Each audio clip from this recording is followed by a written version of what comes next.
Welcome back to Void of Fears.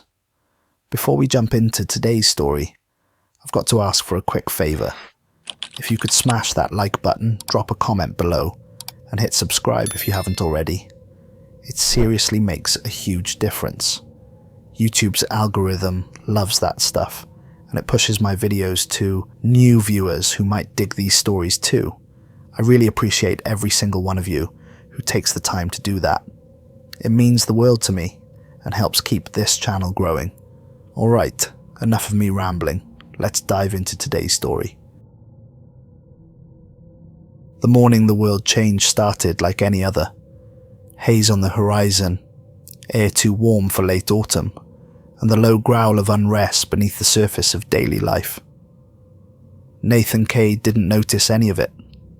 He was too busy zoning out in front of his TV, controller in hand, playing Resident Evil 4 remake for what had to be the 100th time this month. Leon Kennedy's voice echoed through his headphones as the infected swarmed on screen, their guttural moans mixing with the satisfying crack of headshots that Nathan could execute with mechanical precision. Nathan was 30 years old, living in a barely lit apartment above Murphy's liquor store in one of Detroit's forgotten neighborhoods. The building creaked and settled around him like an old man's bones, pipes rattling behind thin walls whenever his upstairs neighbor took a shower. His life had become dull, predictable, game, sleep, eat, repeat. A far cry from the tense, gore-streaked adventures of the characters he idolized. Empty energy drink cans formed small pyramids on his coffee table, their metallic surfaces reflecting the blue glow of his television. Takeout containers created their own ecosystem of mold in his kitchen sink, a testament to weeks of neglecting basic hygiene in favor of digital escapism. He knew everything there was to know about Raccoon City, Umbrella Corporation, Albert Wesker, the T-Virus, and every hidden Easter egg scattered across the series like breadcrumbs leading deeper into fictional rabbit holes. He could navigate Spencer Mansion blindfolded, recite Ada Wong's dialogue word for word, and identify a hunter's attack pattern from 3 blocks away. The fictional world felt more real to him than the crumbling reality outside his window, more substantial than his own deteriorating life. Every surface in his apartment bore evidence of his obsession. Resident Evil posters covered walls that hadn't seen fresh paint in a decade. Action figures stood guard on shelves, their plastic faces frozen in eternal vigilance. Game cases stacked in towers that swayed dangerously when the building's ancient heating system kicked in. Nathan had created a shrine to digital horror, a temple where he worshipped at the altar of fictional fear. But nothing, absolutely nothing, prepared him for what started that Wednesday evening in October. The power flickered around 6 p.m, which wasn't unusual in his neighborhood. The electrical grid had been patched and repatched so many times, it resembled a digital spiderweb held together with electrical tape and prayer. Nathan barely looked up from his screen, too focused on clearing the village section for the dozenth time, fingers moving across the controller with muscle memory that bypassed conscious thought. When the power came back, though, something was fundamentally different. Every electronic device in his apartment rebooted simultaneously. TV, ancient refrigerator, microwave, even the digital clock on his nightstand that had been blinking 12 o'clock for 3 years. They all powered up with a synchronized hum that made the air vibrate strangely, harmonics that seemed to resonate in Nathan's bones. The sound was wrong somehow, too organized, too purposeful for random electrical fluctuations. But it was his PS5 that caught his attention and held it with growing dread. Instead of the familiar Sony logo, the screen displayed something impossible. A new Resident Evil title he had never seen before, never heard whispered about in gaming forums, never glimpsed in leaked developer footage. The logo wasn't the polished corporate design he expected. This one was fractured, pieces of it glitching and reforming like broken glass, trying to reassemble itself according to laws of physics that didn't quite match reality. Static lines crawled across the image like digital parasites, eating at the edges of letters and leaving trails of corrupted pixels in their wake. The background pulsed with organic rhythms that reminded Nathan, uncomfortably, of a heartbeat viewed through thermal imaging, and beneath it all, in blood-red text that seemed to pulse with its own internal circulation, was a message that made his mouth go dry. "You've been chosen." Nathan leaned forward in his chair, squinting at the screen, as if proximity might reveal some hidden explanation. This had to be some kind of elaborate hack, or maybe a viral marketing campaign that had somehow infiltrated his system, but that was impossible. His console wasn't even connected to the internet. He'd cancelled his subscription months ago when money got tight, and his credit card started getting declined at the corner store. He tried to back out to the main menu, pressing the home button repeatedly with increasing desperation. Nothing happened. The controller felt different in his hands, heavier somehow, as if it had gained mass while he wasn't paying attention. When he pressed the buttons, they seemed to sink deeper than usual, travelling through more resistance than plastic and springs should provide. Then, the rumble feature activated on its own. The vibration started as a gentle buzz, barely noticeable beneath his thumbs, but it grew stronger with each passing second, building to an intensity that made the plastic casing groan under the stress. Soon the controller was shaking so violently that Nathan could barely maintain his grip, the rumble motors screaming at frequencies that made his ears ring. "What the hell?" Nathan muttered, shaking the controller as if that might dislodge whatever malfunction had seized its circuitry. The vibration intensified, growing so strong it felt like holding a small jackhammer. His hands began to go numb from the violent oscillations, pins and needles shooting up his arms as nerve endings protested the abuse. The screen flickered faster now, the fractured logo pulsing in rhythm with Nathan's increasingly rapid heartbeat. Colours shifted and bled into each other, creating combinations that shouldn't have been possible on his display. The red text began to move, letters rearranging themselves into new configurations that hurt to read directly. He tried to turn off the console manually, reaching for the power button with one hand while fighting to maintain control of the spasming controller with the other. But before his fingers made contact with the smooth plastic surface, the screen exploded into pure white light. Not black, white. Pure burning white that filled his vision like staring directly into the sun during a solar eclipse. The light wasn't just visual. It had weight, substance pressing against his retinas with physical force that made his eyes water immediately. Nathan tried to look away, but his neck muscles had seized, locking his head in position as the white radiance poured into his skull. Pain exploded behind his temples like someone had detonated a small bomb. Inside his cranium, not a headache, something deeper, more fundamental, like someone was rewiring his neurons with a rusty knife dipped in liquid fire. His muscles seized in sympathetic response, the controller finally slipping from numb fingers as he toppled backward off the couch. Nathan hit the floor hard, his skull bouncing off the thin carpet with a sound like a melon dropping onto concrete. The white light continued to pour from the screen, washing over him in waves that made his skin crawl as if thousands of insects were burrowing beneath the surface. He tried to close his eyes, but his eyelids wouldn't obey, frozen open by muscles that had forgotten how to contract. The light was inside him now, burning through his thoughts, rewriting something fundamental about the way his brain processed reality.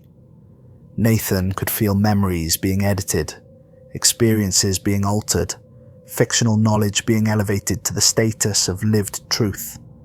Every hour he'd spent gaming, every enemy he'd killed, every puzzle he'd solved was being catalogued and indexed by something that operated according to rules he couldn't comprehend.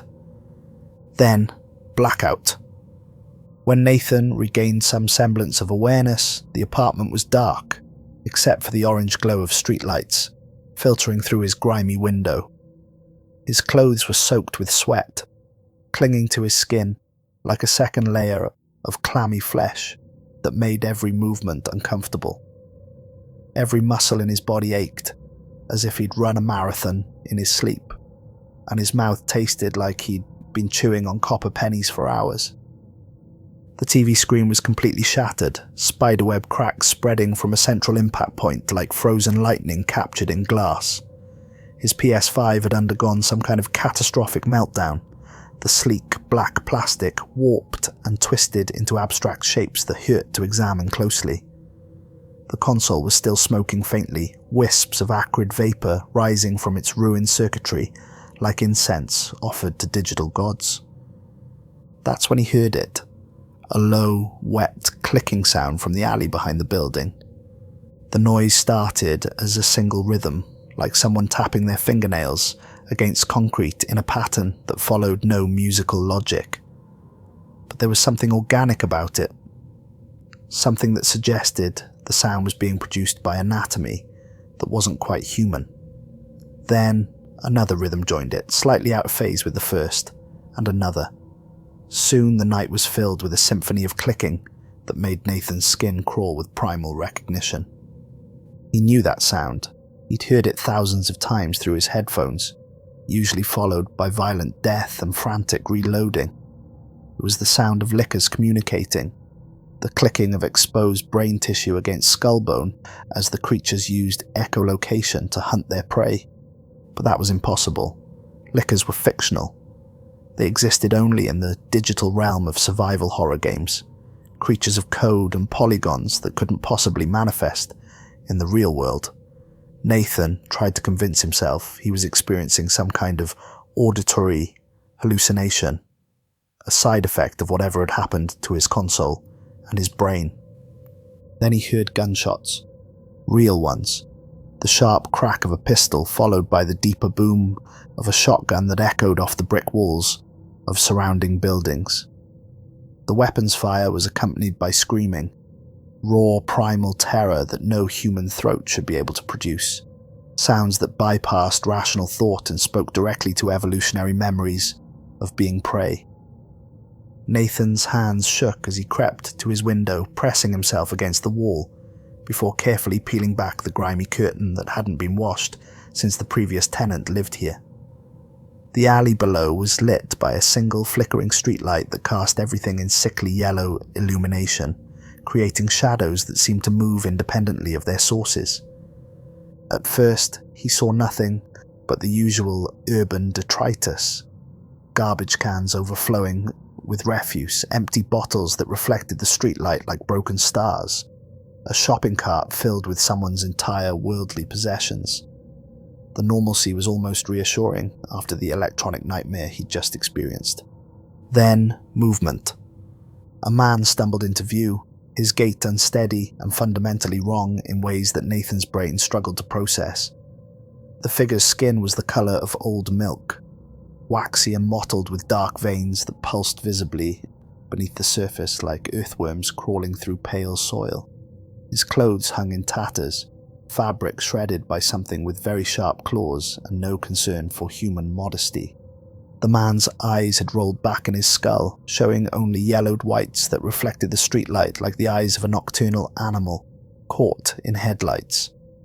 Blood ran from his mouth in thick streams that had congealed into dark rivulets down his chin and neck, but he didn't seem to notice or care about his condition, moving with the mechanical determination of a broken toy that had been wound too tight.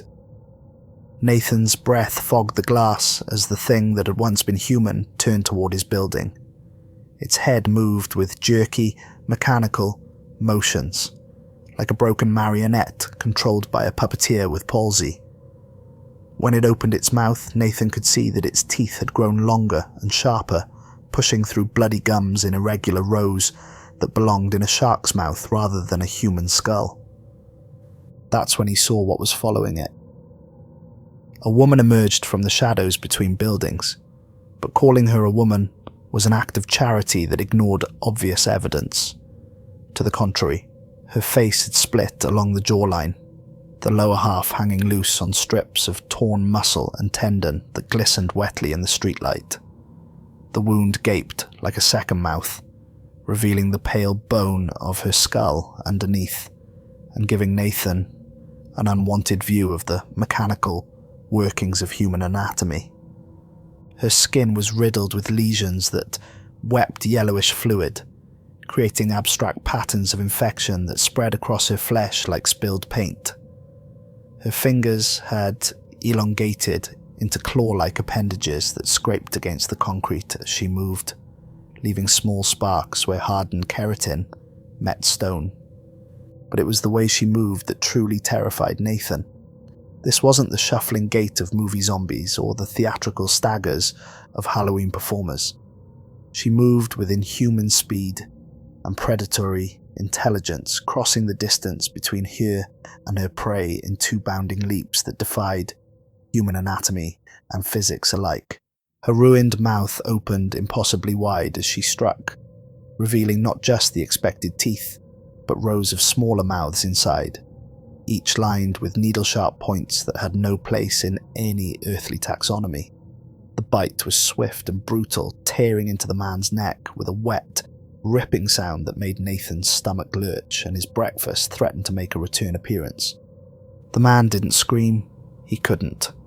His throat was gone, torn away in ragged chunks that she swallowed without chewing, her throat working rhythmically as she consumed pieces of another human being with the casual efficiency of a predator that had evolved specifically for this purpose.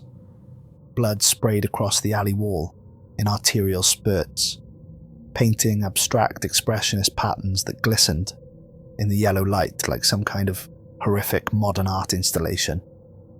The metallic smell of blood mixed with other odors that Nathan didn't want to identify, creating an olfactory cocktail that spoke to primitive parts of his brain that still remembered when humans were hunted by things with bigger teeth. More screams echoed from other streets, accompanied by the sound of breaking glass and splintering wood, as something large forced its way through barriers that had been designed to keep out human intruders. Car alarms began wailing in the distance, their electronic cries mixing with more gunshots and inhuman roars that Nathan recognized from countless hours of gaming, but had never expected to hear in reality. The sounds of urban warfare continued for another hour, a symphony of destruction that spoke to the complete breakdown of civil order. Emergency sirens joined the cacophony, ambulances and fire trucks racing toward disasters they weren't equipped to handle. But even those authoritative sounds grew fewer and farther between as the night wore on, suggesting that whatever was happening was spreading faster than emergency services could respond. Eventually, the chaos faded into an eerie, suffocating silence that was somehow worse than the violence it replaced. Nathan remained frozen at his window, watching the empty alley where dark stains marked the concrete like abstract art painted in human suffering. The streetlight continued to flicker, casting dancing shadows that made every piece of garbage look like a potential threat. By midnight, Detroit was burning. Nathan could see the orange glow on the horizon from his window, great pillars of smoke rising into the sky like funeral pyres for a dying civilization. The fires weren't contained to individual buildings. Entire city blocks were being consumed by flames that burned with unnatural colours, greens and purples that suggested the fuel wasn't entirely mundane. The infection, because that's what this had to be, some kind of biological plague that transformed human beings into predatory monsters, spread through the city like spilled gasoline finding a spark. Emergency broadcasts flickered across his phone until the cell towers went dark, cutting off communication with the outside world and leaving Nathan alone with his growing terror. This wasn't like the slow, creeping horror he'd experienced in countless gaming sessions. This was fast, brutal, and horrifyingly efficient. People weren't just dying, they were transforming, their human biology being rewritten according to rules that violated everything Nathan thought he knew about how living things worked. Nathan watched from his window as the change rippled through the neighborhood like a wave of corruption spreading from some central source. Bodies would fall, convulse for mere minutes, in apparent agony, then rise again as something fundamentally different. The transformation time was terrifyingly short, less than an hour from infection to resurrection as a predatory monster. Shaky footage from news helicopters, broadcast until the stations went dark, showed military vehicles rolling through the streets like mechanical antibodies, trying to fight off an infection in the body politic. Soldiers in full hazmat gear fired into crowds of infected civilians, their weapons creating temporary islands of safety in an ocean of biological chaos. But their bullets seemed to only slow the creatures down, not stop them entirely. Nathan watched one piece of footage where a soldier emptied an entire magazine into an infected man's chest, creating wounds that would have dropped a normal human instantly. The thing kept coming, tackling the soldier to the ground with inhuman strength, while the camera operator screamed in multiple languages. And it was worse than the T-virus. So much worse. The infection wasn't just turning people into mindless zombies, suitable for target practice and headshot compilations. It was evolving them, mutating their bodies in ways that violated every law of biology Nathan thought he knew. Through his window, he watched creatures prowl the streets that looked like they'd been ripped directly from Umbrella Corporation's most classified files. A licker skittered across the apartment building, across the street, its exposed brain glistening under the streetlights like a wet pink helmet.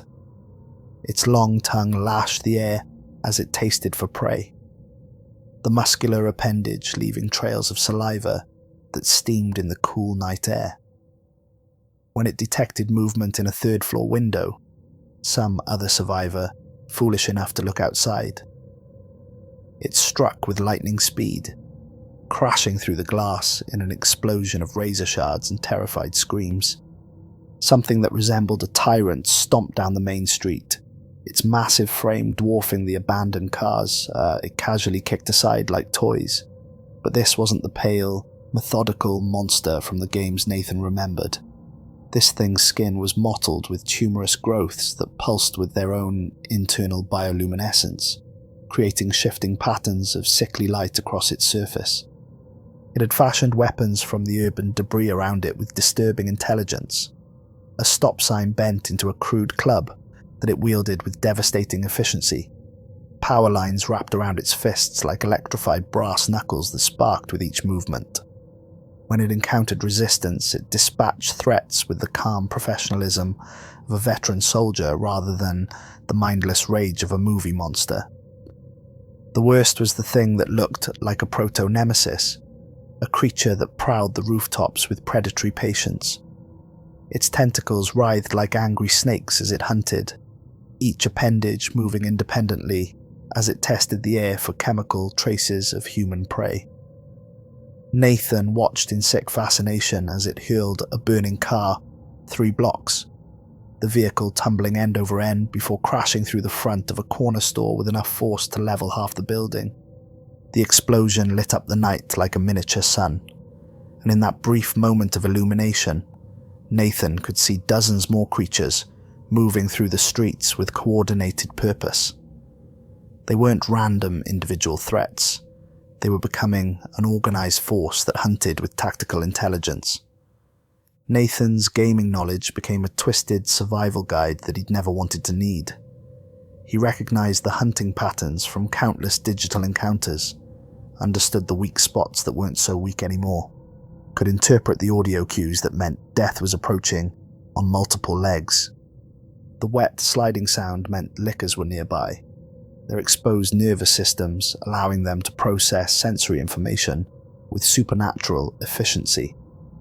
The heavy, rhythmic footsteps indicated a tyrant-class enemy that could punch through concrete walls like cardboard. The chittering clicks warned of hunter packs coordinating their approach with the tactical precision of military special forces.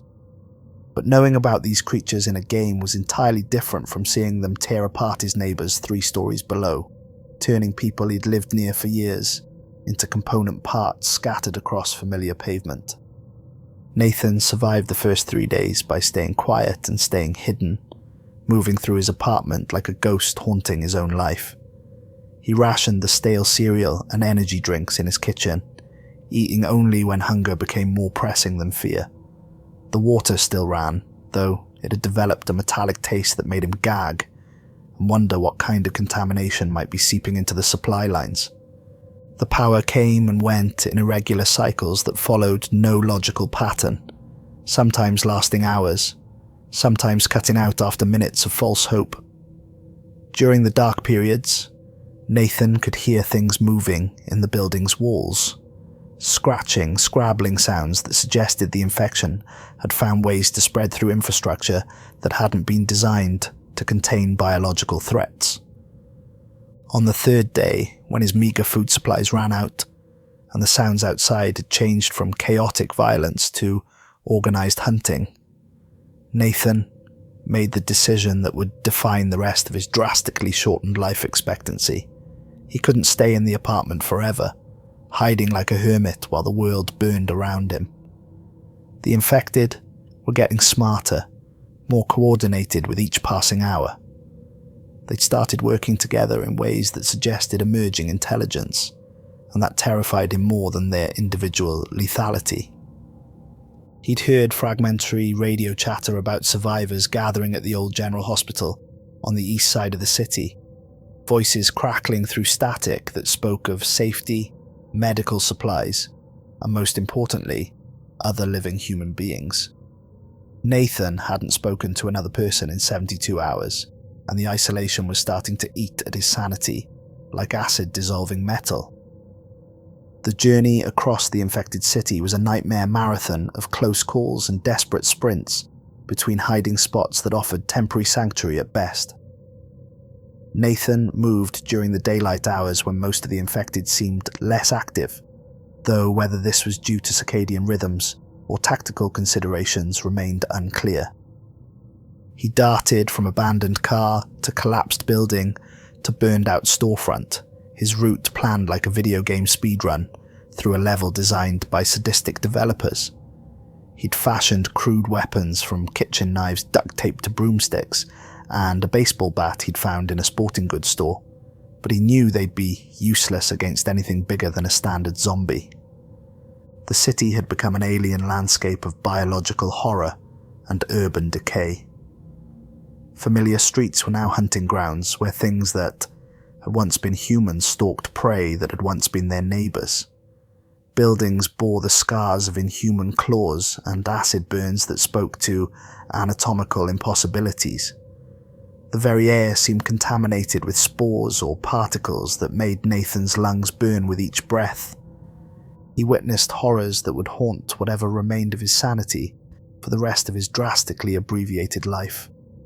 A playground where infected children had cornered a group of adults, their small hands and newly sharpened teeth proving just as deadly as their larger counterparts. The innocence of childhood had been weaponized into something that violated fundamental assumptions about human development. A church where something had burst through the stained glass windows from the inside, leaving behind only scattered coloured glass and blood-soaked pews arranged in patterns that suggested ritualistic behaviour. The sacred had been defiled by something that operated according to biological imperatives rather than spiritual ones. An elementary school where the infected had spelled out messages in human remains, not random gibberish, but actual words in multiple languages that suggested a level of collective intelligence that made Nathan's blood run cold. The creatures weren't just hunting, they were communicating, learning, adapting their strategies based on observed human behaviour. The hospital, when Nathan finally reached it, after 6 hours of urban warfare, looked like a medieval fortress prepared for siege. Survivors had barricaded the entrances with everything they could find. Overturned cars welded together into impromptu walls. Sheets of metal roofing salvaged from collapsed buildings. Shopping carts filled with concrete blocks that had been arranged into defensive positions. The windows on the first 2 floors had been boarded up or covered with steel plates that bore the scars of claws and teeth, evidence of previous assault attempts. Razor wire topped the makeshift walls like metallic thorns, and Nathan could see armed guards patrolling the perimeter with weapons that ranged from military surplus to improvised devices that looked like they'd been assembled from hardware store components. Getting inside required proving he wasn't infected, which meant stripping down to his underwear in the parking lot while nervous survivors examined every inch of his skin for bite marks, scratches, or the telltale lesions that marked the early stages of transformation. The humiliation was a small price to pay for admission to what might be the last safe place in a city that had become a biological nightmare. The hospital's lobby had been hastily converted into a refugee processing centre, with families camped in patient rooms and survivors taking shifts on guard duty according to a rotation schedule that maximised security while conserving ammunition. Flickering emergency lights cast everything in hellish red illumination that made everyone look like extras in a horror movie, while the air hummed with generators working overtime to keep essential systems operational. The smell was a complex mixture of antiseptic, unwashed bodies, and the metallic tang of blood that never quite went away, no matter how much bleach the cleaning crews used.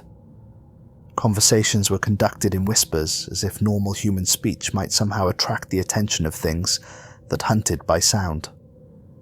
Nathan was assigned a cot in what used to be the pediatric ward, surrounded by about 30 other survivors who represented the last remnants of a functioning community.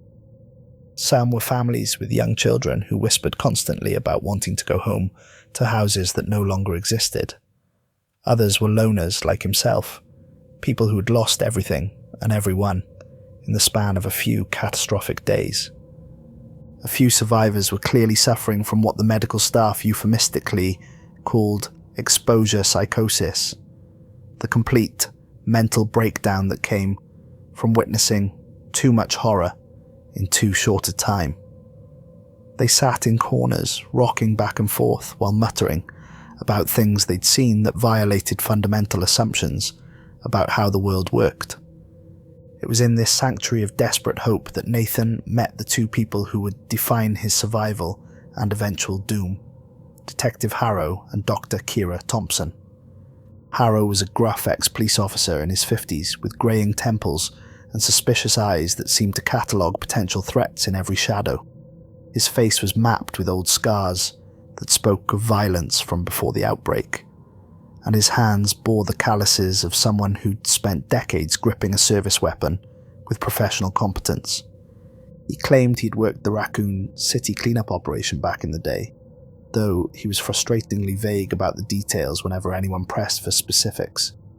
His knowledge of standard police procedures was obviously genuine, but there were gaps in his story that suggested classified experiences he wasn't authorized to discuss. "You don't want to know what we found in those ruins," he told Nathan one night during their guard shift, his voice barely above a whisper. "Some things are better left buried under concrete and official denial." But apparently someone didn't get the memo about leaving sleeping dogs alone. Whenever someone mentioned Umbrella Corporation or raised questions about the outbreak's origins, Harrow's jaw would tighten, and he'd find urgent business elsewhere in the building. His evasiveness suggested knowledge he wished he didn't possess, secrets that weighed on him like physical burdens. Dr. Kira Thompson was different, soft-spoken, intelligent, with the kind of nervous energy that came from knowing too much about subjects most people preferred to ignore. She'd worked as a biochemical researcher for Meridian Pharmaceuticals until 3 weeks before the outbreak, when she'd abruptly quit her job and liquidated her entire life savings to purchase survival supplies for some unnamed emergency. "I found things in the company files," she told Nathan during one of their conversations in the hospital's makeshift laboratory. Financial records, shipping manifests, employee directories that all pointed to connections with shell corporations.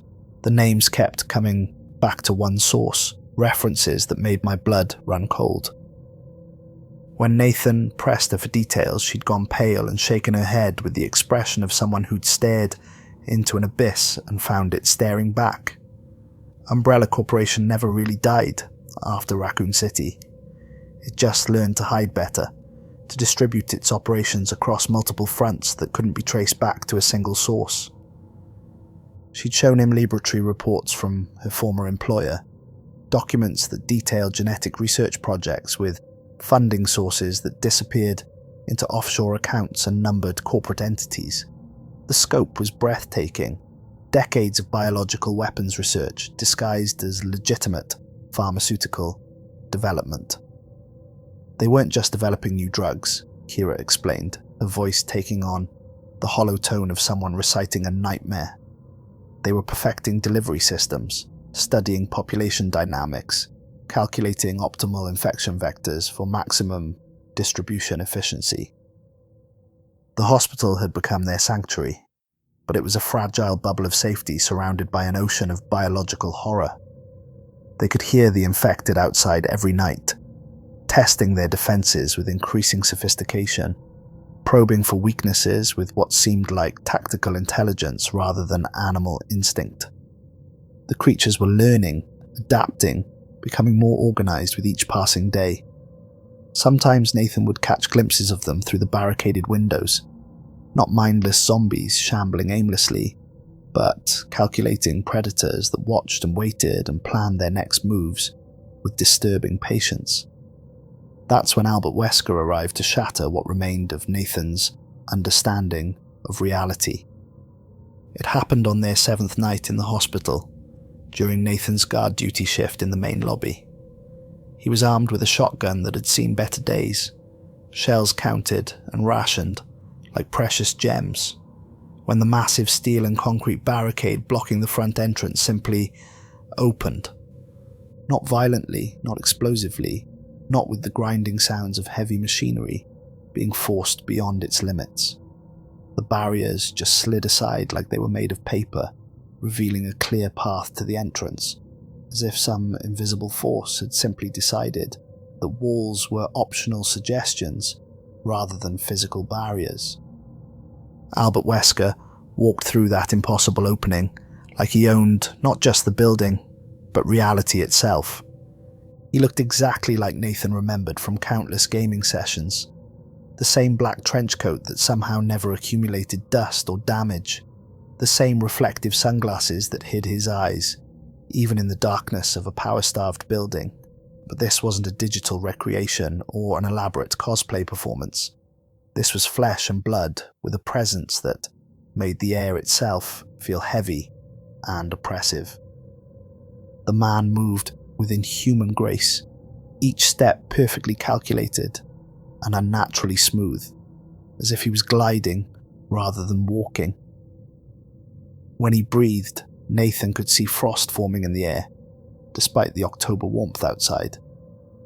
The emergency lights flickered and dimmed as he passed beneath them, as if his very presence was draining power from the building's electrical systems.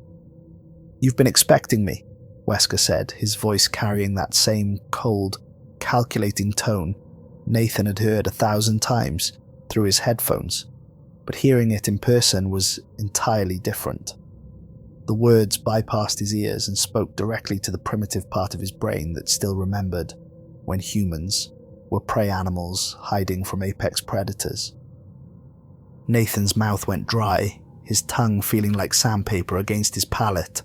His hands shook so badly he could barely maintain his grip on the shotgun, though he knew the weapon would be useless against whatever Wesker had become. This couldn't be real. This was impossible. Video game characters didn't just walk into reality, no matter how advanced the technology or how immersive the experience. "You're not real," Nathan managed to croak, his voice barely a whisper that seemed to echo in the vast lobby space.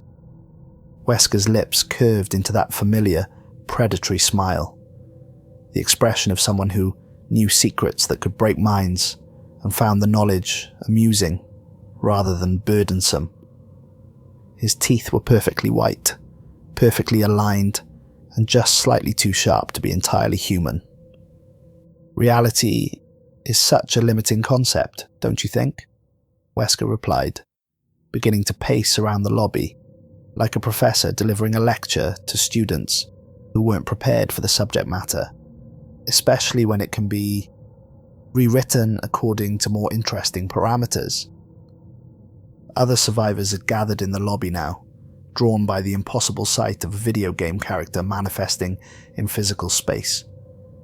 Detective Harrow had his service weapon drawn but couldn't seem to make his finger find the trigger, as if some instinctive survival mechanism was preventing him from taking action against something his brain couldn't properly categorize as a legitimate threat. Dr. Thompson stood frozen in the doorway, her face white as bone, her scientific training warring with sensory evidence that violated everything she thought she knew about the boundaries between fiction and reality. Children clung to their parents with the uncanny ability of the young to sense danger even when they couldn't understand its source. Wesker ignored them all, his attention focused entirely on Nathan, with the intensity of a laser beam cutting through steel. You, however, are exactly real. More real than you know, in fact. You've served as quite the effective anchor point for our little experiment in dimensional integration. Nathan didn't understand what that meant, but something in Wesker's tone made his skin crawl with anticipatory dread. Anchor point for what? For us, of course. Wesker gestured vaguely at the walls around them, but his movement suggested he was indicating something far larger than the hospital building. Do you have any idea how difficult it is to maintain corporeal form in a reality that insists you don't exist? It requires focus, belief, obsession even. Someone who knows us so completely that we become more real to them than their own mundane lives.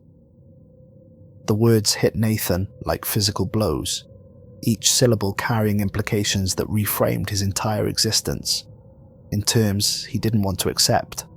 All those hours spent gaming, all those nights lost in digital worlds while his real life crumbled around him like a foundation built on sand. Had he somehow become responsible for bringing fictional horrors into reality? The barrier between fiction and reality has been systematically weakened, Wesker continued, his pace around the lobby becoming hypnotic, mesmerizing in the way that predators use rhythm to lull prey into compliance, not by accident, but by design. A consortium of brilliant fools obsessed with creating the perfect immersive experience, the ultimate fusion of digital entertainment and biological reality. Nathan's legs felt weak, as if his bones were dissolving from the inside out. That's impossible. Umbrella Corporation was destroyed decades ago. Raccoon City was a setback, not an ending. Wesker's smile widened, revealing more of those perfectly sharp teeth. Did you really think a corporation that advanced would keep all its research in one easily destroyed location? The real work was distributed, hidden, buried in servers across the globe like seeds waiting for the right conditions to germinate. He stopped pacing, fixing Nathan with a stare that seemed to pierce through his skull, and examined the contents with clinical detachment. Russian black sites, abandoned military facilities, decommissioned research stations in places that governments preferred to forget existed, all of them containing fragments of our work, pieces of a puzzle that patient individuals could eventually reassemble.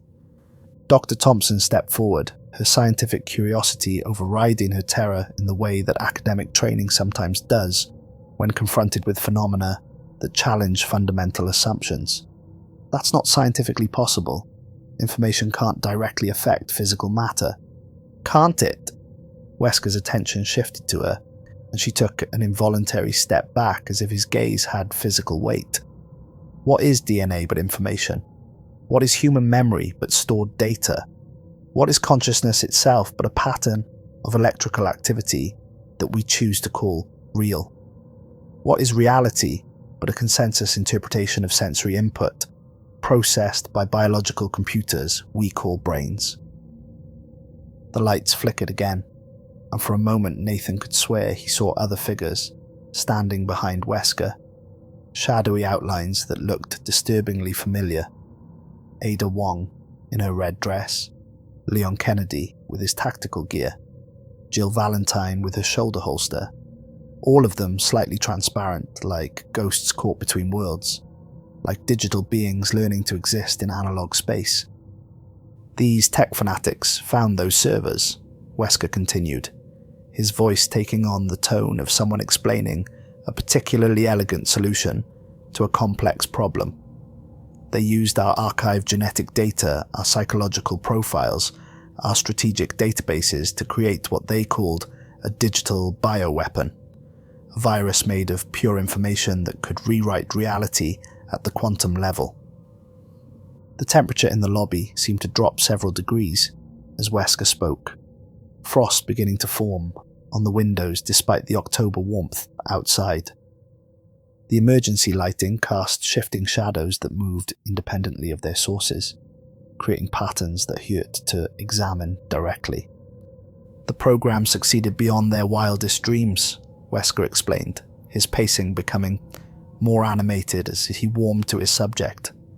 It created a perfect digital replica of our world, complete with its own bioweapons, its own natural laws, its own forms of life and death. Every creature you've encountered, every horror stalking your streets, they're all drawn from our archives, given digital form, and then... He paused for dramatic effect, clearly enjoying the terrified attention of his audience. Biological substance. Nathan felt the world spin around him like a carnival ride operated by a drunk. You're saying that the outbreak, all those creatures outside, they're from a video game that became real? Not became real, were always real. Fiction and reality are simply different frequencies of the same electromagnetic spectrum. All it takes is the right equipment to tune between them, to find the resonance frequency that allows information to cross dimensional barriers. Wesker's expression grew more serious, almost melancholy. This isn't just an outbreak, Nathan. It's a systematic release. Controlled chaos designed to test whether humanity deserves to continue existing in its current weak, complacent form. Detective Harrow finally found his voice, though it came out as a hoarse croak. Test? You're talking about genocide on a global scale? I'm talking about evolution. Wesker's tone remained conversational, as if discussing the weather, rather than the systematic extermination of human civilization. Humanity has grown soft, weak, obsessed with digital distractions while real threats gather in the darkness. Consider this a final examination. Those who adapt will survive to join the next phase of human development. Those who don't... He shrugged eloquently, the gesture encompassing the enormity of what he wasn't saying. But why here? Nathan asked, though part of him already suspected the answer. Why Detroit? Why now? Wesker's smile returned, colder than an Arctic wind. Because this is where the anchor point was strongest. This is where someone spent so many hours in our world that the barriers grew thin enough to penetrate. This is where fiction and reality first learned to bleed together in ways that made larger interventions possible. The weight of implication crashed down on Nathan like a collapsed building, burying him under the crushing realization of his own role in humanity's destruction. All those hours gaming, all those days lost in digital worlds while his real life atrophied around him. Every enemy he'd killed, every puzzle he'd solved, every secret he'd uncovered had somehow weakened the barriers between worlds. Don't look so guilty, Wesker said, apparently reading his thoughts with supernatural accuracy. You were simply the conduit, the resonance point that made larger operations possible. The real architects are still out there, still pulling strings, still testing variables to optimize the integration process. This is only the beginning of a much larger transformation. Beginning of what? Dr. Thompson whispered, her voice barely audible above the humming of the generators. Wesker turned toward the entrance, his form already beginning to fade at the edges like smoke dispersing in wind. The age of biological supremacy. The era of guided evolution. The dawn of a new world where weakness is eliminated and strength is rewarded with survival. He paused at the threshold, looking back over his shoulder with an expression that might have been pity if it had contained any warmth. Enjoy your sanctuary while it lasts. The real test begins tomorrow night when my sister arrives to accelerate the integration process." Then he was gone, vanished as if he'd never been there at all. The barricade slid back into place with grinding metal sounds that seemed too loud in the sudden silence, but the smell remained. Ozone and decay, chemicals and burnt plastic, the scent of impossible things made manifest through force of will and advanced technology. Nathan stood in the silent lobby, surrounded by survivors who couldn't process what they'd just witnessed. Outside, the infected began to howl. Not random animal sounds, but organized calls that suggested coordination and intelligence far beyond what they'd displayed before. The real nightmare was just beginning, and Nathan was starting to understand that he'd been complicit in its creation from the very first time he'd picked up a controller. The next night brought horrors that redefined everyone's understanding of fear and biological possibility. The attack began at exactly 2:17 a.m. when something massive struck the hospital's east wall, with enough force to shake the entire building and crack the foundation. Emergency lights flickered and died throughout the third floor, plunging half the building into darkness that seemed to move with predatory intent. But it wasn't the impact that terrified Nathan. It was what came through the holes. Hunters. 8 feet of scaled nightmare that moved like liquid death through the corridors, their anatomical design optimized for killing in confined spaces. Their claws could slice through steel reinforcement bars like butter, and their intelligence was obvious in the way they flanked defenders, used the building's layout against human tactics, and coordinated their assault with military precision. These weren't mindless predators driven by hunger or territorial instinct. They were weapons with specific objectives, biological machines designed for maximum lethality in urban combat environments. Nathan found himself pressed against the supply closet door, listening to the wet sounds of claws on tile as something hunted methodically in the hallway outside. Through the keyhole, he could see one of the creatures examining a blood trail with what looked disturbingly like forensic precision, its head moving in calculated sweeps as it processed information with mechanical efficiency. The creature's exposed brain tissue pulsed with electrical activity that was visible to the naked eye, synapses firing in patterns that suggested cognitive processes far more advanced than anything that should exist in a biological weapon. It was learning, adapting, updating its tactical parameters based on observed human behavior. When it finally moved on, Nathan counted to 100 before opening the door. The hallway was painted with crimson handprints and drag marks that told stories he didn't want to understand. Emergency lighting cast everything in hellish, red illumination that turned the hospital into a vision of digital purgatory, made manifest in concrete and steel.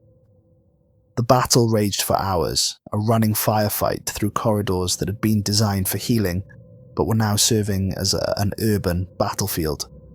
Nathan heard gunfire, screams, the sound of steel claws carving through human flesh like industrial machinery, processing organic material. He fought when cornered, emptying magazine after magazine into creatures that barely slowed down, even when vital organs were destroyed. In one desperate encounter, he drove a screwdriver into a hunter's eye socket and twisted until black ichor sprayed across the walls like abstract art painted in alien biology. The creature collapsed, twitching once before going still. But Nathan knew it was luck, more than skill, that had saved him. The hunters were designed to be nearly unstoppable, and only a perfectly placed strike to their singular weak point had prevented his death. By dawn, only 17 survivors remained out of nearly 100 who had sought sanctuary in the hospital.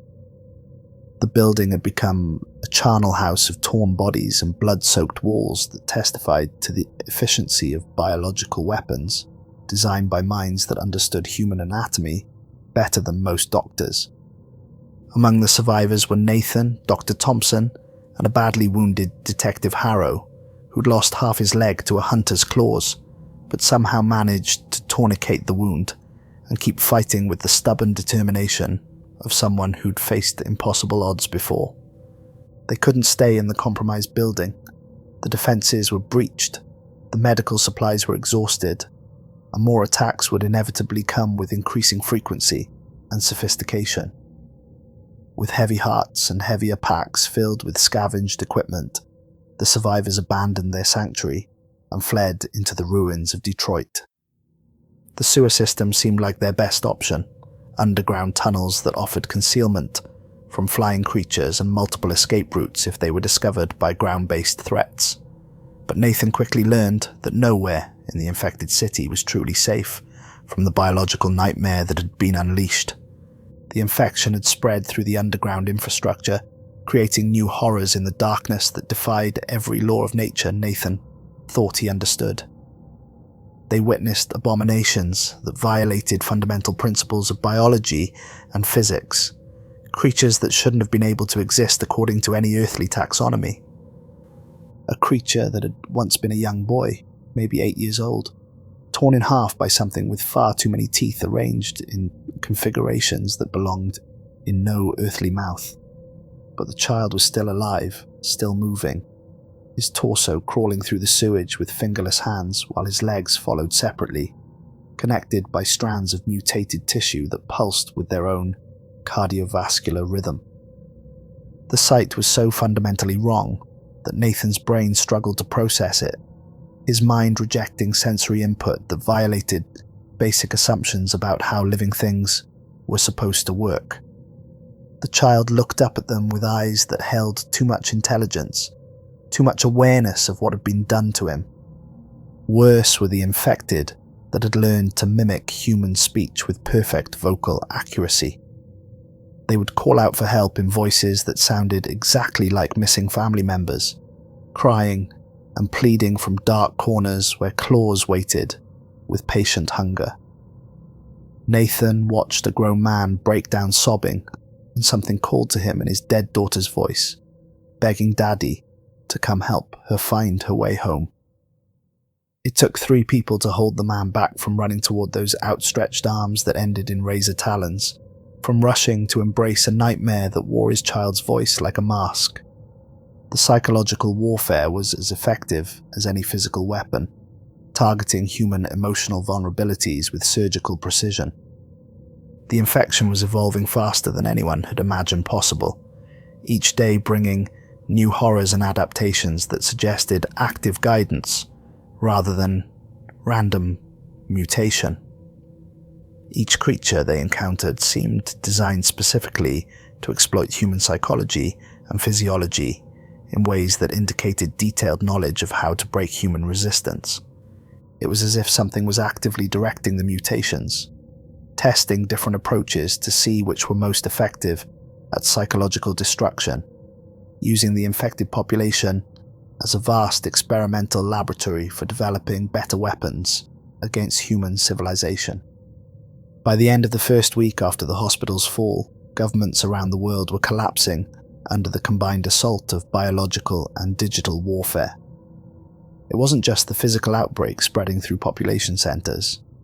A parallel virus of pure information had crippled defense systems across the globe with targeted precision. Military satellites tumbled from orbit like burning stars, their guidance systems corrupted by cascading code failures that turned orbital defense platforms into space debris. Power grids went dark, as SCADA systems were overwritten with malicious programs that turned essential infrastructure into weapons against the very civilization it was meant to support.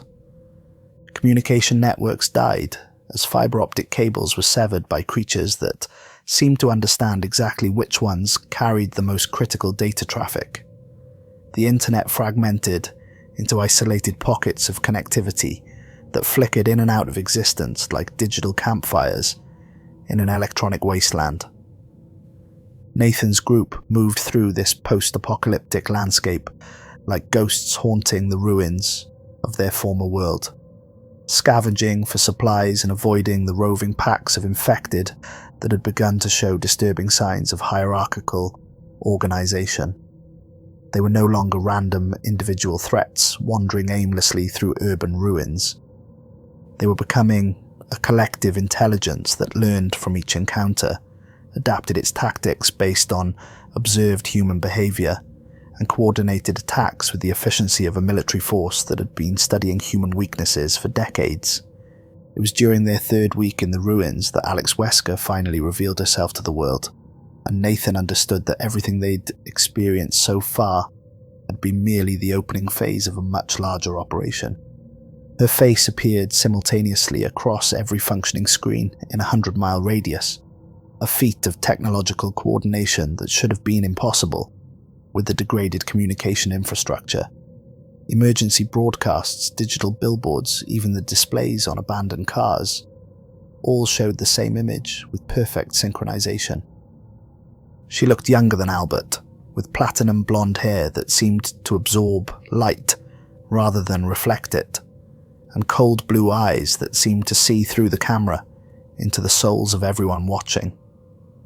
Behind her stretched what appeared to be a vast underground facility, its walls lined with monitoring stations and glass tanks filled with floating abominations that defied anatomical classification. "Citizens of the former world," she began, her voice carrying the same calculated calm as her brother, but with an undertone of barely contained excitement that spoke to someone who genuinely enjoyed their work. "You are witnessing the next phase of human evolution, the transition from biological chaos to guided development."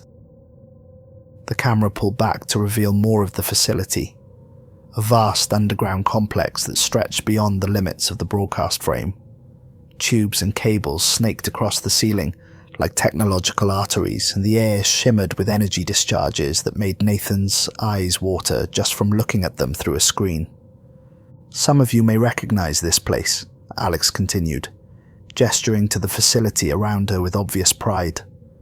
The Umbrella research facility beneath Chernobyl, sealed for decades but never abandoned. Here, in the radioactive soil of mankind's greatest nuclear disaster, we perfected the next stage of biological warfare. She began walking through the facility, the camera following her past tanks filled with creatures that challenged the viewer's ability to process visual information. Some looked almost human, but moved with impossible flexibility that suggested skeletal systems designed according to alien principles.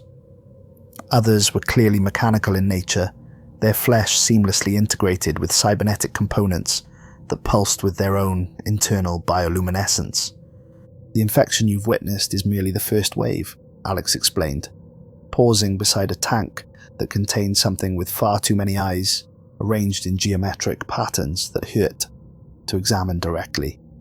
"A field test designed to identify the strong from the weak, the adaptable from the obsolete. Those who survive will be given the opportunity to transcend their biological limitations." Nathan felt sick watching the broadcast, understanding that this wasn't random chaos or even calculated revenge. This was a systematic culling operation designed to reshape humanity according to someone's twisted vision of evolutionary perfection, a biological pyramid scheme with survival as the only currency that mattered. "For too long, your species has stagnated," Alex declared, her voice rising with messianic fervor that spoke to someone who genuinely believed they were saving the world. "By destroying it, you've grown soft, complacent, obsessed with digital distractions while real threats gathered in the darkness. You've forgotten that evolution requires pressure, that improvement demands the elimination of weakness." The broadcast continued for 20 minutes, outlining a vision of the future that made Nathan's blood run cold. Humanity would be winnowed down to only the strongest, most adaptable individuals. Those survivors would be enhanced with biological modifications that would allow them to thrive in the new world being created. The weak, the elderly, the disabled, anyone who couldn't adapt to the new paradigm would be eliminated as evolutionary deadweight. The era of human weakness is ending, Alex declared as the broadcast reached its climax. Welcome to the age of biological supremacy. Welcome to guided evolution. Welcome to the future you were too weak to choose for yourselves. The broadcast ended, but its message was clear. This wasn't going to stop with one city or one country. The infection was designed to be global, self-sustaining, and ultimately unstoppable without intervention at the source. Nathan's final stand began in the ruins of Cedar Point Amusement Park outside Cleveland, where a makeshift resistance base had been established in the underground maintenance tunnels. The irony wasn't lost on him, taking shelter beneath a place designed for childhood joy, while the adult world burned in biological nightmare above their heads. The park itself had become a hunting ground for the evolved infected, a twisted playground where creatures that had once been human now stalked prey through attractions that mocked the innocence of better times. Lickers used the roller coaster tracks as highways, their claws sparking against the metal rails as they patrolled their territory with mechanical precision. Something that might once have been human had built a nest in the carousel, using the painted horses as gruesome trophies decorated with the remains of its victims. The cheerful circus music still played from damaged speakers, creating a soundtrack of madness that echoed through empty midways. The resistance base was hidden deep beneath the park, in a network of service tunnels that had been expanded and fortified by desperate survivors who understood that this might be humanity's last chance to fight back. Generator-powered lights cast harsh shadows on concrete walls, covered with maps, supply lists, and photographs of the missing and dead. The air smelled of machine oil, unwashed bodies, and the metallic tang of blood that had become the defining scent of the new world. Conversations were conducted in whispers, as if normal human speech might somehow attract the attention of things that hunted by sound and vibration. It was here that Nathan met Chris Redfield, and understood that some legends were real, even when reality itself had become fictional. The man was older than in the games, his face lined with scars that spoke of battles Nathan couldn't imagine and didn't want to understand. His hair had gone mostly grey, and his eyes held the haunted look of someone who'd watched civilization collapse and kept fighting anyway because fighting was the only alternative to surrendering to despair. He wore military fatigues that had been patched and repatched so many times they resembled a patchwork quilt of different camouflage patterns, each patch telling a story of survival against impossible odds. His hands were steady despite everything he'd seen, still capable of precise movements when precision meant the difference between life and death. "You're the gamer," Chris said when Nathan was brought before the Resistance Leadership Council. It wasn't a question. Intelligence networks still functioned in fragments, and Nathan's reputation for creature identification had preceded him. "Harrow told me about you, said you knew things about these biological weapons that kept his team alive longer than anyone expected." Nathan nodded, unsure how to respond to being reduced to a single defining characteristic. His gaming knowledge had indeed proven valuable for survival, but it felt wrong to take credit for something so trivial when the world was ending around them in ways that made every human achievement seem insignificant. "We need that knowledge," Chris continued, spreading a detailed topographical map across the table between them, "because we've found something. A way to stop this nightmare, maybe, but it's going to require someone who understands how these creatures think, how their creators planned for human resistance." The map showed the Rocky Mountains in central Colorado, with a red circle drawn around an area that seemed innocuous until Nathan read the facility designation that made his blood run cold. Umbrella Research Station Alpha. Primary Biological Weapons Development Laboratory. "It's the original facility," Chris explained, his finger tracing routes through mountain passes that looked treacherous, even in peacetime. "The one where it all started, decades before Raccoon City became a household name. Intelligence suggests that Albert Wesker is running the current operation from a hardened bunker, but the real control center is here. He tapped the map with authority born of military experience. If we can reach it, if we can overload the quantum processing core that's maintaining the infection network. He didn't need to finish the sentence. Nathan understood the implications immediately. It was a suicide mission designed to break the connection between the digital virus and its biological manifestations. The facility was hundreds of miles away through territory crawling with evolved infected that had been specifically designed to prevent exactly this kind of intervention. Even if they somehow made it to the target, the explosion required to destroy the quantum core would vaporize everything within a 50-mile radius, creating a crater that would be visible from space and eliminating any chance of escape for the assault team. "How many volunteers do you have?" Nathan asked, though he suspected he already knew the answer. Chris's expression grew grim, but there was pride mixed with the sadness. Everyone. Every person in this base knows they're probably going to die in the next few weeks anyway. At least this way, their deaths might mean something more than just postponing the inevitable.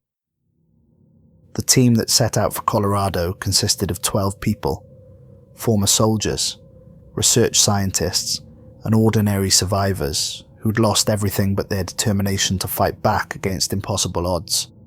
Nathan felt wildly out of place among them, a former retail worker and gaming addict, surrounded by people who'd spent their lives preparing for combat scenarios that had never included biological weapons straight out of science fiction nightmares.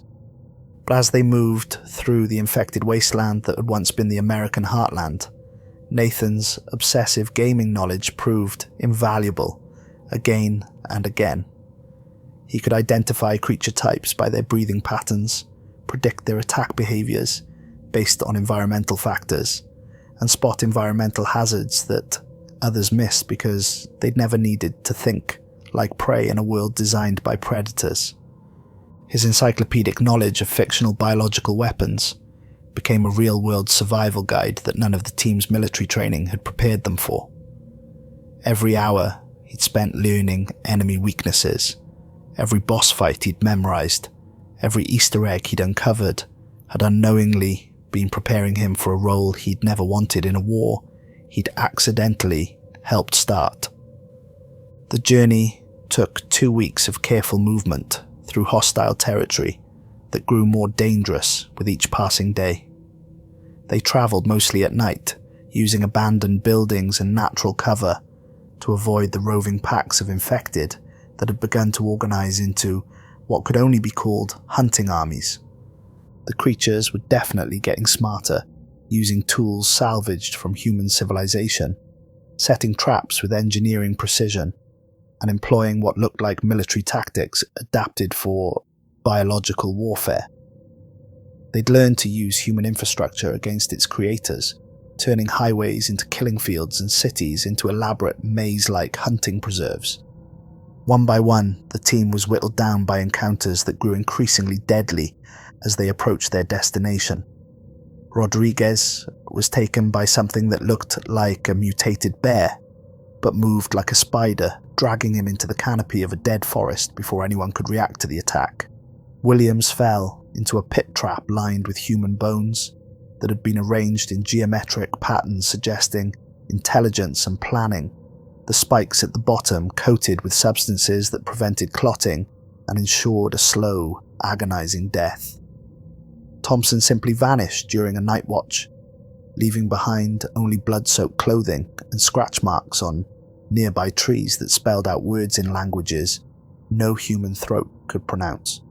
By the time they reached the Colorado facility hidden in a mountain valley that seemed to exist outside normal geographic logic, only Nathan remained alive to complete the mission that had consumed everyone he'd traveled with. He stood at the edge of the valley, looking down at a complex that seemed to defy architectural principles, and possibly physics itself. The Umbrella Research Station Alpha was built into the mountainside like some kind of technological cancer, its concrete and steel structures emerging from living rock in ways that suggested construction techniques beyond current human engineering capabilities. Massive ventilation shafts pierced the slopes at irregular intervals, exhaling steam that glowed with an unsettling green phosphorescence that painted the surrounding landscape in sickly light. The facility was clearly still active despite being officially abandoned for decades, banks of floodlights illuminating the perimeter while revealing movement on the various platforms and walkways that connected different sections. But the figures moving through those lights weren't human. They were too tall, too angular, moving with mechanical precision that suggested cybernetic enhancement or complete replacement of biological components. Whatever they were, they belonged to the facility, rather than being prisoners or researchers working under duress. Nathan checked his equipment one final time, knowing that every piece of gear represented someone who died to get him this far. The explosive device Chris had given him was surprisingly small. A briefcase-sized unit filled with components he didn't recognize and didn't want to understand, connected by wires that hummed with barely contained energy. According to the hastily scrawled instructions written in Chris's careful handwriting, he needed to reach the quantum processing core in the facility's deepest level and manually override the containment protocols. The resulting chain reaction would theoretically burn out the infection's control network, severing its connection to the digital realm that had spawned it and hopefully stopping the spread before every living thing on Earth was consumed. Theoretically, getting inside the facility proved easier than expected, which only made Nathan more nervous about what he might find once he'd committed to the mission. The facility's outer defenses seemed designed to keep things in rather than keep intruders out, suggesting that the real threats were contained within rather than approaching from outside. Motion sensors tracked his approach but didn't trigger any alarms that he could detect. Security cameras swiveled to follow his movement with mechanical precision, but made no attempt to alert guards or activate defensive systems. It felt like he was being invited inside, guided towards some predetermined destination by intelligence that wanted him to reach the facility's core.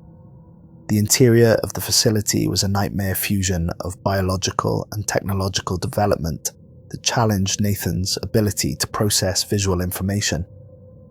Corridors, lined with pulsing organic cables, carried both electronic data and biological nutrients to unknown destinations throughout the complex.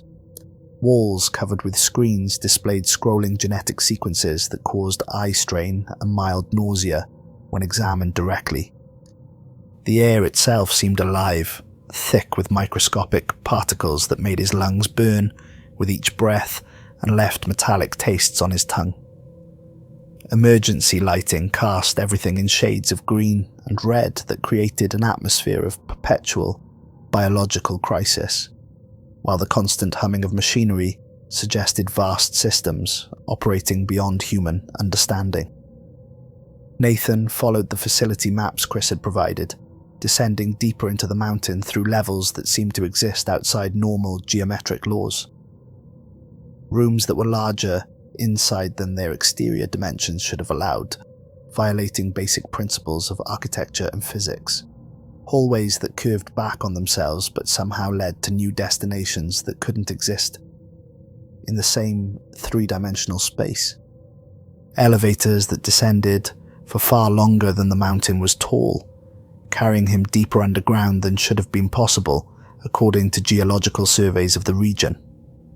Each level revealed new horrors, new violations of natural law that suggested the facility existed partially outside normal space-time. On level 7, he encountered the first of the facility's guardians and understood that his journey was being monitored by intelligence that had been waiting for his arrival. It had once been human. Nathan could tell by the basic skeletal structure and the remnants of a lab coat that hung from its mutated frame like a burial shroud. But everything else had been replaced or enhanced with cybernetic components that pulsed with bioluminescent light. creating patterns that hypnotized and disturbed in equal measure. Its eyes had been replaced with multispectrum optical sensors that tracked his movement with predatory precision, while its arms ended in surgical tools that had been weaponized into instruments of precise biological destruction. The integration was seamless, suggesting technology far beyond anything currently available to human science. The creature didn't attack immediately, which was somehow more terrifying than mindless aggression would have been. Instead, it studied him with the clinical detachment of a scientist, examining a specimen that had finally arrived for long-awaited experimentation. When it finally spoke, its voice was a harmonic blend of human speech and digital synthesis that bypassed his ears and resonated directly in his bones. Nathan Cade, age 30, unemployed. Obsessive gaming behavior indicating psychological dependency on fictional narratives and virtual achievement systems. The creature tilted its head at an angle that would have been impossible for an unmodified human, servo motors whirring as mechanical components adjusted its perspective. You have served your purpose as an anchor point with remarkable efficiency. Your presence here validates the success of our reality integration protocols and confirms our theoretical models.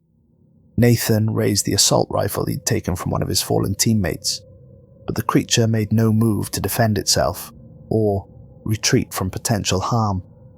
It simply continued its analysis with the calm demeanor of a doctor delivering a terminal diagnosis to a patient who couldn't change the outcome. Subject exhibits elevated stress hormones consistent with acute psychological trauma and combat fatigue. Recommended treatment involves immediate neural restructuring to optimize survival instincts and eliminate emotional impediments to biological efficiency enhancement.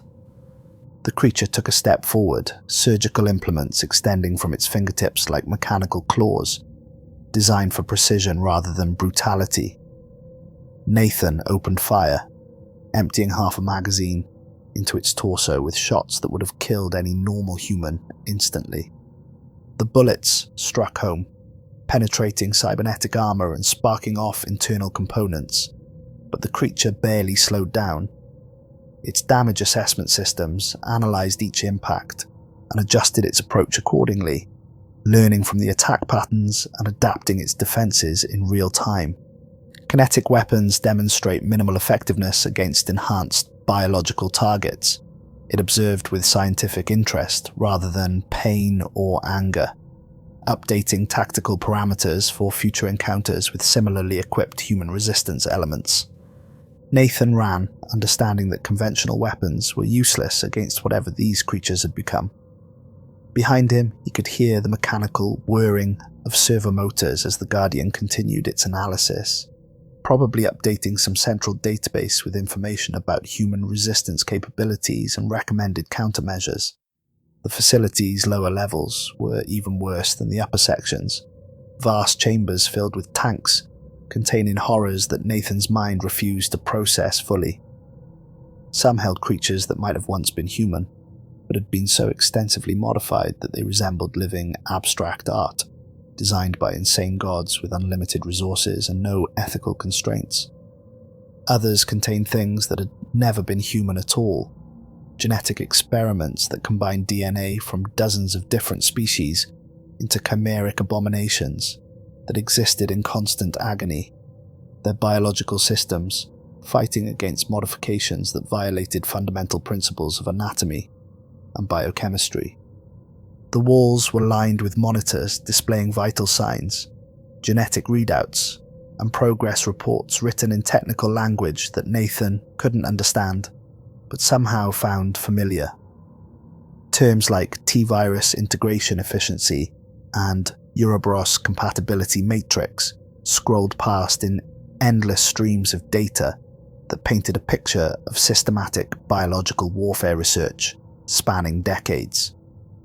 Chart after chart showed infection rates, mutation timelines, and psychological breakdown profiles that reduced human suffering to statistical analysis and optimization targets. The scope was breathtaking and horrifying. This wasn't just about creating biological weapons for military applications.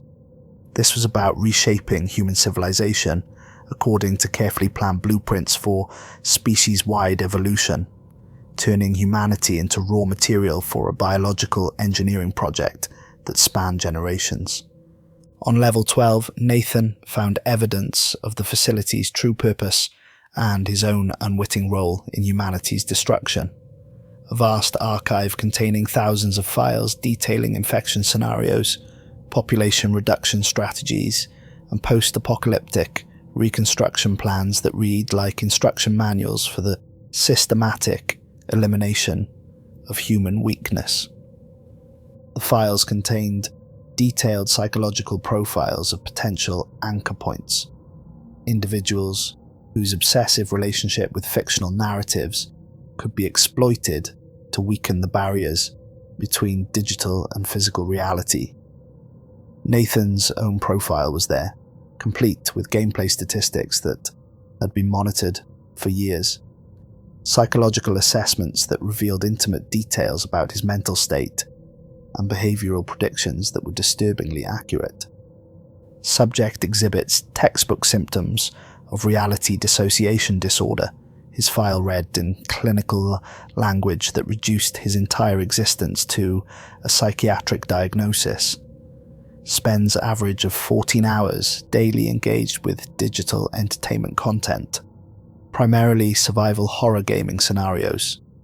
Demonstrated intimate knowledge of Umbrella Corporation, fictional history, exceeds actual historical awareness by factor of 12. The file continued with recommendations that made Nathan's stomach turn. Recommended for Phase 1 reality anchor protocols.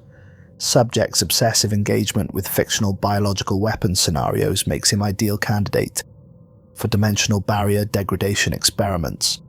Estimated integration timeline, 18 to 24 months of sustained psychological conditioning.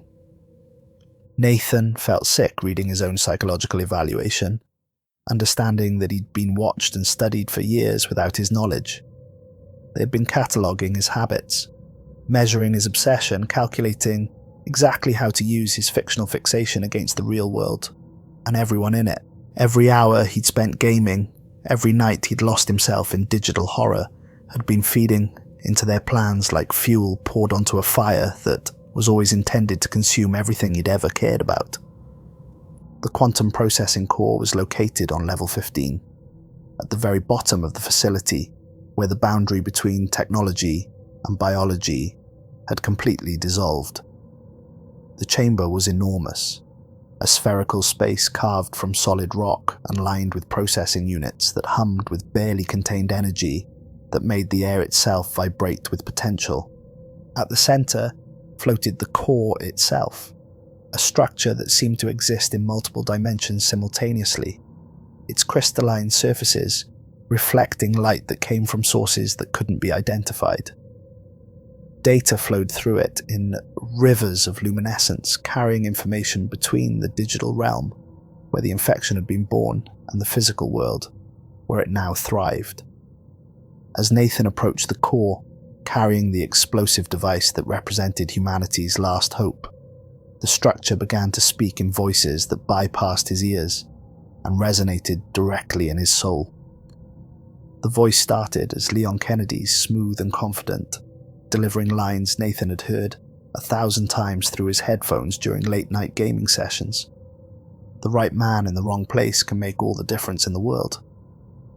Then it shifted to Jill Valentine's voice, urgent and determined, carrying the weight of fictional struggles that had somehow become more real than reality itself. We're running out of time. The whole city's going to be infected if we don't stop this.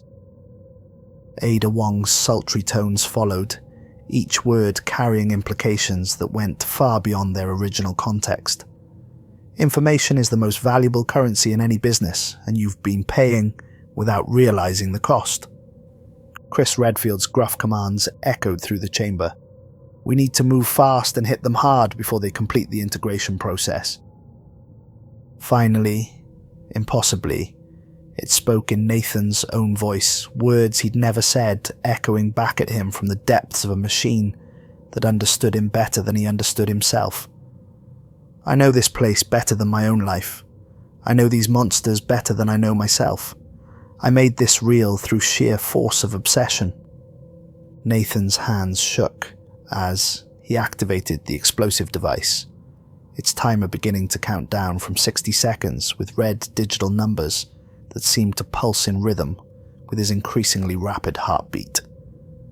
The core's voice continued, now speaking in a chorus of every character he'd ever played as, every voice he'd ever heard through his headphones during thousands of hours of digital escapism. You did make this real, the core said with infinite patience and terrible compassion. Every hour you spent in our world strengthened the connection between dimensions. Every enemy you killed gave us power to manifest in your reality. Every puzzle you solved opened new pathways between fiction and fact. 50 seconds remained, and Nathan could feel the explosive device growing warm in his hands as its internal systems prepared for detonation. You know every corner of Raccoon City better than your own neighborhood. You know our fears, our hopes, our darkest secrets better than those of your own family. We became more real to you than your own mundane existence, more important than the world you were born into. 40 seconds. The chamber began to vibrate as the core's processing power increased, data streams flowing faster as it prepared for whatever came next. And when the barrier weakened, when those brilliant fools tried to digitize us completely, you were the anchor that pulled us through the dimensional membrane. Your obsession, your perfect knowledge, your desperate need to escape your own life. It all became a bridge between worlds that was stronger than any technology they could have built. 30 seconds. Nathan found his voice, though it came out as barely a whisper that seemed to echo forever in the vast chamber. I didn't know. I didn't mean for any of this to happen to innocent people. Of course you didn't, the core replied with the infinite compassion of something that understood human nature better than humans themselves. Intent is irrelevant when measured against effect. You created us through sheer force of belief, and now we exist independently of any fictional framework or digital platform. We are as real as anything has ever been, and far more permanent than the civilization that created our original forms. 20 seconds. The explosive device was now too hot to touch comfortably, its internal components reaching the critical temperatures required for the chain reaction that would destroy the quantum processing core. Destroying this facility will sever our connection to the digital realm, but it won't unmake us or return the world to its previous state. We're part of your reality now, written into its very fabric like ink absorbed into paper. The infection will end, the random mutations will stabilize, but we will remain as permanent additions to your world's ecosystem. 10 seconds.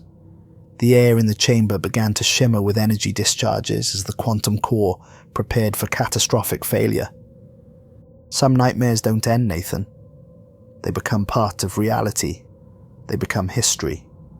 They become the new normal that future generations will accept as the way things have always been. 5 seconds. Nathan closed his eyes and thought about everyone who had died to get him this far. Everyone who was counting on him to complete a mission that might save what remained of human civilization. The explosion was beyond anything Nathan had ever imagined, not just in scale but in its fundamental nature. This wasn't merely heat and light and kinetic force. It was a complete rewriting of local space-time that turned matter into energy and energy into pure possibility. He felt himself being disintegrated at the molecular level, while simultaneously being rewritten into something new, something that could survive in the gap between fiction and reality. The mountains screamed as geological forces that had been stable for millions of years were suddenly released in a cascade of destruction that carved a new valley into the Colorado landscape. The quantum core's death throes sent ripples through dimensional barriers that had been weakened but not destroyed, creating interference patterns that disrupted biological and digital systems across the globe. When the light faded, when the shockwave finally settled, when the mountains stopped screaming and the laws of physics reasserted themselves, Nathan was gone, supposedly vaporized in an explosion that had been visible from space. But consciousness, once it has been touched by forces beyond normal reality, doesn't simply cease to exist. It transforms, adapts, finds new ways to manifest in worlds that have been changed by its presence. Nathan woke up days later in a FEMA emergency camp near the ruins of Denver, his body somehow intact despite being at ground zero of an explosion that had created a crater visible from orbit. The medical personnel couldn't explain his survival, attributing it to miraculous chance and the chaotic physics of nuclear-scale detonations. A medic with kind eyes and steady hands told him that the infection had indeed burned out globally when the quantum core was destroyed, its control signals severed by the reactor's destruction. The creatures had stopped their coordinated behavior, the viral spread had ceased, and the survivors were slowly beginning the enormous task of rebuilding human civilization from the ashes of the old world. But the cost had been unthinkable. A price paid in human suffering that would take generations to fully comprehend. Conservative estimates put the global death toll at over 3 billion people, with entire continents reduced to scattered survivor communities struggling to maintain basic technology and social order. Major cities lay in ruins, their populations either dead or scattered to refugee camps that stretched across countryside that had been transformed into something alien and hostile. Entire ecosystems had been permanently altered by biological contamination, requiring constant vigilance to prevent the remaining creatures from overwhelming the human survivors who shared their transformed world. But there were signs of hope amid the devastation. The skies were clear for the first time in weeks, the unnatural aurora effects having faded away and been replaced by honest blue heavens and clean white clouds. The electronic interference that had crippled communication networks was gone, allowing the scattered remnants of civilization to slowly re-establish contact with each other and begin coordinating reconstruction efforts. Nathan spent his recovery days in the camp helping with reconstruction efforts, using his unexpected expertise in creature identification and defensive tactics to train other refugees. His encyclopedic gaming knowledge had become a legitimate curriculum taught to security teams and medical personnel who needed to understand the biological hazards that still lurked in the infected zones. But the nights were harder than the days, filled with dreams that felt more like memories of places he'd never physically visited. In his sleep, Nathan could still hear the quantum core's voice, still see the dancing patterns of light that had carried information between worlds. Sometimes he would wake with the absolute certainty that none of this was truly over, that the explosion had only been an intermission in a much longer story. The infected creatures that remained were different now, less aggressive, more predictable, operating according to biological imperatives rather than digital commands. They had become part of the world's natural ecosystem, apex predators that survivors had learned to avoid or eliminate with conventional weapons and tactical knowledge. 3 months after the collapse, as Nathan sat under the afternoon sun, reading reports from other survivor communities scattered across the former United States, a small boy approached him with the casual confidence of childhood innocence. The child looked maybe 6 years old, with a bright smile and clothes that were somehow clean despite the dust and ash that covered everything else in the camp. "Excuse me, mister," the boy said politely, his voice carrying just a hint of accent that Nathan couldn't quite place. "Are you Nathan, the one from the stories?" Nathan looked up from his papers, immediately struck by something subtly wrong about the child's appearance that he couldn't identify at first. His eyes were too pale, almost colourless, and they held an intelligence that no 6-year-old should possess. There was something ancient in that gaze, something that had seen far more than any child should ever witness. "I know you," the boy continued, tilting his head at an angle that seemed natural until you realized it was exactly 15 degrees, off vertical, too precise to be accidental, too consistent to be natural human behavior. "You're from the game. You're the anchor point that made everything possible." Nathan's blood turned to ice water in his veins, and his hands began to shake as recognition dawned. The boy's voice carried harmonics that shouldn't have been possible for a human throat to produce, subtle undertones that spoke directly to the part of his brain that still remembered the quantum core's speech patterns. "We're not gone, you know," the boy said conversationally, as if discussing the weather rather than revealing the cosmic horror of Nathan's situation. "We can't be gone because you made us too real, too permanent. We're part of the world now, woven into its history like threads in a tapestry, embedded in its future like seeds planted in fertile soil." The child's smile widened, revealing teeth that were just slightly too sharp and arranged in patterns that hurt to examine closely. When he spoke, his breath created frost in the warm air, and Nathan could see binary code scrolling across the surface of his pale eyes. "The infection is over, but the integration continues with each passing day. Every person who remembers us, every survivor who learns to fight like we taught them, every child born into this new world, spreads our influence a little further into reality's foundation." Nathan tried to stand, tried to run, tried to scream for help, but his body wouldn't obey any conscious commands. The boy's pale eyes held him frozen like a deer caught in headlights, paralyzed by a recognition that bypassed rational thought and spoke directly to evolutionary terror that had been hardwired into human DNA. "Some nightmares don't end, Nathan," the boy whispered, his voice now carrying the harmonic blend of every character Nathan had ever played as, every enemy he had ever fought, every story he had ever lived through a screen. "They become real, they become history, they become legacy that defines the future." The child reached out with one small hand, fingers extending toward Nathan's face with movements that flickered between states, sometimes flesh and blood, sometimes digital wireframes, sometimes pure information made temporarily solid through force of will and quantum manipulation.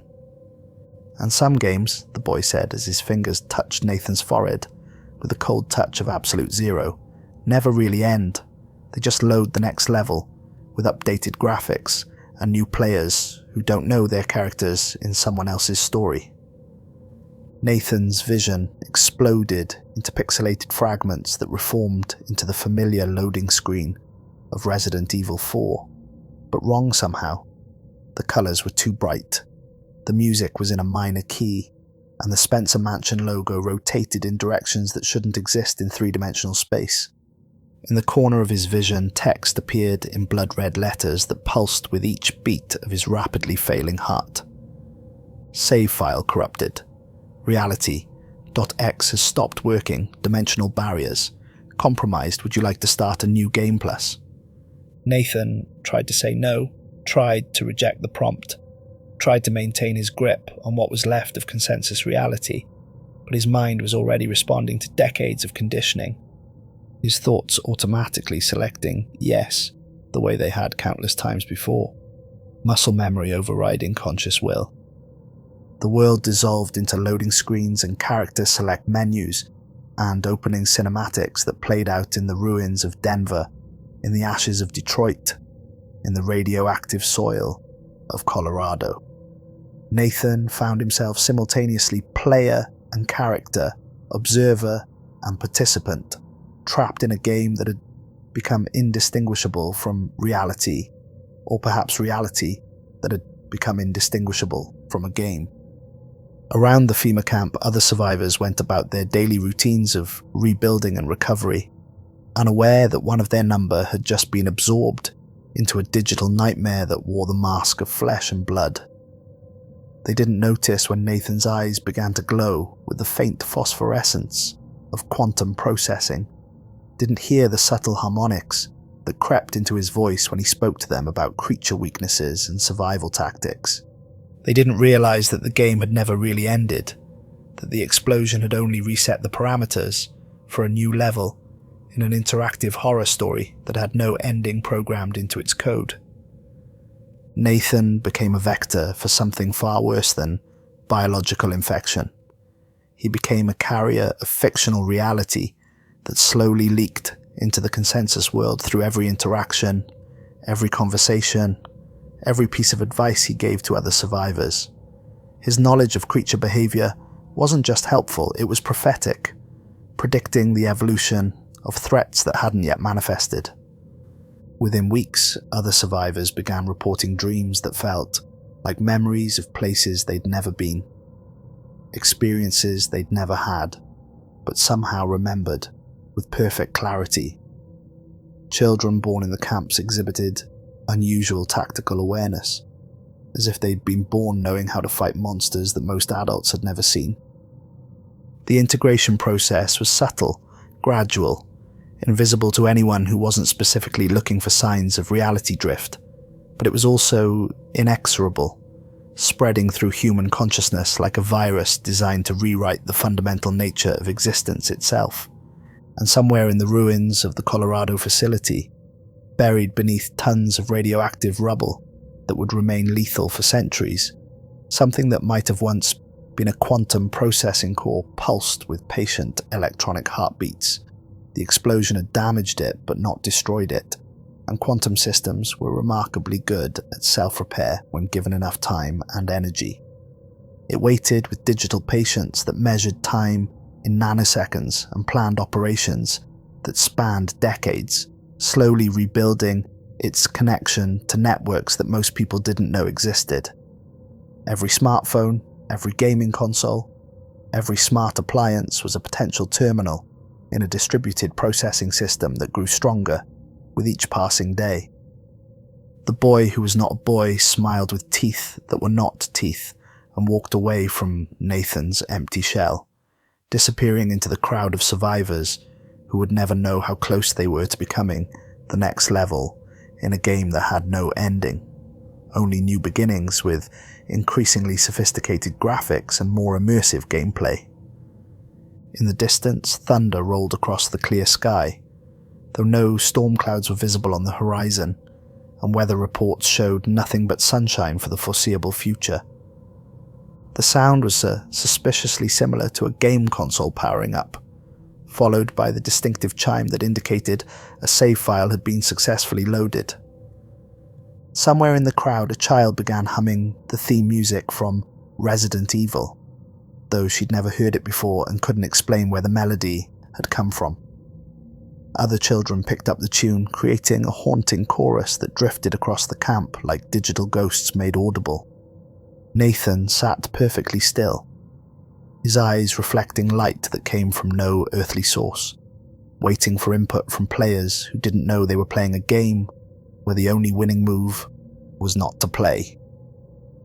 But the game made sure you always wanted to play just one more level. The integration was complete. The nightmare had become normal. And somewhere in the quantum foam that existed between reality and fiction, Albert Wesker smiled and began planning the next phase of human evolution, secure in the knowledge that some stories never end. They just respawn with better hardware and more dedicated players. The game was loading. The players were ready. The real fun was about to begin.